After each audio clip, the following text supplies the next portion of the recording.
Breaking news చూస్తున్నాం. ప్రయాగ్రాజ్లోని మహాకుంభమేళలో మరోసారి అగ్ని ప్రమాదం జరిగింది. సెక్టార్ 18లోని శంకరాచార్య మార్గ్లో ప్రమాదవశాత్తు మంటలు చెలరేగాయి. వెంటనే అప్రమత్తమైన ఫైర్ సిబ్బంది మంటలను అదుపు చేస్తున్నారు.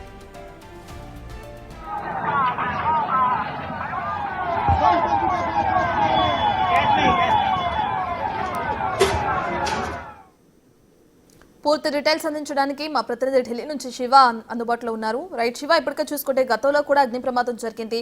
ఇది మరొకసారి అగ్ని ప్రమాదం అని చెప్పి కూడా ఇప్పుడు వార్త తెరపైకి వస్తుంది. అయితే ఈ ప్రమాదంలో ఏదైనా ప్రాణ నష్టం జరిగిందంటారా శివ? డీటెయిల్స్ ఏ విధంగా ఉన్నాయి?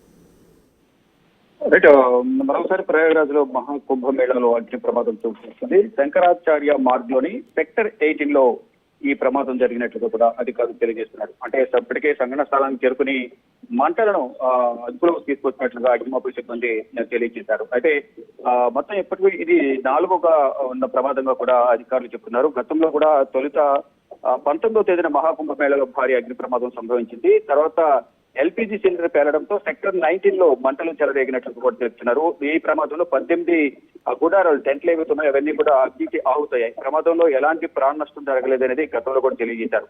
ఇక ఈ నల్లటి దట్టమైన పొగలు అలుముకోవడంతో అఖాడా సమీపంలో ప్రజలందరూ కూడా భయాందోళనకు గురయ్యారు. సాయంత్రం 4 గంటలకు మంటలు అంటుకోగా గంట లోపలే మంటలను అదుపులో తీసుకొచ్చారు అధికారులు. అంటే ఇవన్నీ కూడా గతంలో జరిగిన అగ్ని ప్రమాదాల గురించి మనం చెప్తున్నాం. గతంలో 3 అగ్ని ప్రమాదాలు చోటు చేసుకున్నాయి. ఇది ఇప్పుడు జరిగింది. ఇది 4వ అగ్ని ప్రమాదం.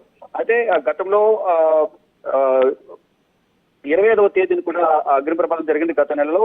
ఇలా వరుసగా 3 అగ్ని ప్రమాదాలు జరిగాయి. ఇప్పుడు జరిగింది 4వ అగ్ని ప్రమాదం. అక్కడ ప్రధానంగా అఖాడాలలో అక్కడికి వచ్చే భక్తులు కానీ అక్కడ ఉండే వారి అఖాడాకు సంబంధించిన పీఠాధిపతుల అనుచర వర్గం కూడా అక్కడే ఉంటారు కాబట్టి వారికి వంట చేసే క్రమంలో ఆ వంటలు చేసే క్రమంలోనే ఈ అగ్ని ప్రమాదం జరుగుతుంది అనేది ప్రధానంగా తెలుస్తోంది. అవన్నీ కూడా ఆ ప్లాస్టిక్ క్లాత్ గుడారాలతో ఏర్పాటు చేసిన టెంట్స్ కాబట్టి అవన్నీ కూడా పొగతో కూడిన అగ్ని ప్రమాదం జరుగుతోంది. వెంటనే సంఘటన స్థలానికి అగ్నిమాపక సిబ్బంది కూడా ఫైర్ సేఫ్టీ పరంగా కూడా యూపీ ప్రభుత్వం అఖాడాలలో భారీ భద్రతను ఏర్పాటు చేసింది. ఫైర్ సేఫ్టీకి సంబంధించి హుటాహుటిన సమాచారం తెలుసుకుని వెంటనే అక్కడున్న సిబ్బంది అందరూ కూడా సైరన్ మోగిస్తారు. సైరన్ మోగించిన వెంటనే అగ్నిమాపక సిబ్బంది అందరూ హుటాహుటిన ఫైర్ సేఫ్టీకి సంబంధించిన బైక్స్ కానీ ఫైర్ ఇంజిన్లను వేసుకుని హుటాహుటిన సంఘటన స్థలానికి చేరుకుంటారు. అక్కడ చేరుకున్న వెంటనే ఈ అగ్ని ప్రమాదానికి సంబంధించిన టెంట్లను మంటలు కూడా అదుపు చేసే ప్రయత్నం చేస్తున్నారు. అయితే ఇప్పటికే మంటలను కూడా అన్ని కూడా అదుపులోకి తీసుకొచ్చారు. గతంలో సెక్టర్ 2లో పార్కింగ్ ఏరియాలో గతంలో ప్రమాదం జరిగింది. దాని తర్వాత జనవరి 30న సెక్టర్ 22లో కూడా శతాబ్ది ఝాన్సీ ప్రాంతంలో నిర్మించిన టెంట్ సిటీలో అగ్ని ప్రమాదం చోటు చేసుకుంది. ఈ ఘటనలో 12 టెంట్లు కూడా దగ్ధమయ్యాయి.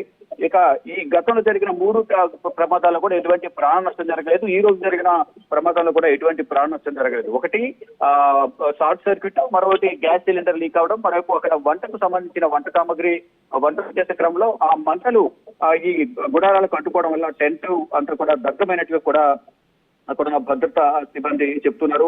అంటే మొత్తం చూసుకుంటే ఈ ప్రపంచంలోని అత్యంత పెద్ద ఆధ్యాత్మిక ఉత్సవంగా పేరుగాంచిన కుంభమేళాలో వరుసగా ఈ ప్రమాదాలు అనేది ఆందోళన కలిగిస్తున్నాయి. గత నెల 29వ తేదీన మౌర్య అమావాస్య రోజున ఏదైతే తొక్కిసలాట జరిగిందో ఆ ప్రమాదం నుంచి కూడా ప్రజలందరూ కూడా తీవ్ర ఆందోళన వ్యక్తం చేస్తున్నారు. మధ్య మధ్య ఇటువంటి అగ్ని ప్రమాదాలు చోటు చేసుకోవడం పట్ల కూడా కొంత అక్కడికి వచ్చే భక్తులు కూడా కొంత ఆవేదన వ్యక్తం చేస్తూ ఉన్న పరిస్థితి కనిపిస్తుంది. ఏదైతే ముఖ్యమంత్రి చనిపోయారో కుటుంబ సభ్యులు ఇప్పటికీ వారిని మర్చిపోలేని పరిస్థితిగా మర్చిపోలేకపోతూ ఉన్నారు. మళ్ళీ ఇప్పుడు ఏదైతే ఈ అగ్ని ప్రమాదాలు జరుగుతున్నాయి, అదృష్టవశాత్తు ఆ గుడారాల్లో ఎవరు కూడా లేకపోవడం, ఆ మంటలు వ్యాపించడం, వెంటనే బయటకు వచ్చేయడం, అక్కడున్న సామానంతా కూడా బయటికి తరలించడం వల్ల అక్కడ ఎటువంటి ఆస్తి ప్రాణ నష్టం అయితే ఇప్పటి వరకు జరగలేదు. జరిగిన 4 టెంట్ అగ్ని ప్రమాదాల్లో కూడా ఎటువంటి ప్రాణ ఆస్తి నష్టాలు జరగలేదు. కేవలం ఆ గుడారాలు మాత్రమే తగలబడ్డాయి. కానీ ఫైర్ సేఫ్టీ అధికారులు మాత్రం హుటాహుటిన వెళ్లి అగ్నికి అవుతున్న మంటలు ఏవైతే వ్యాపిస్తున్నాయో మంటలను అదుపు చేసే ప్రయత్నం అయితే ప్రతి సందర్భంలో చేస్తున్నారు. కానీ ఎన్ని జాగ్రత్తలు తీసుకున్నా ఎక్కడ ఒక చోట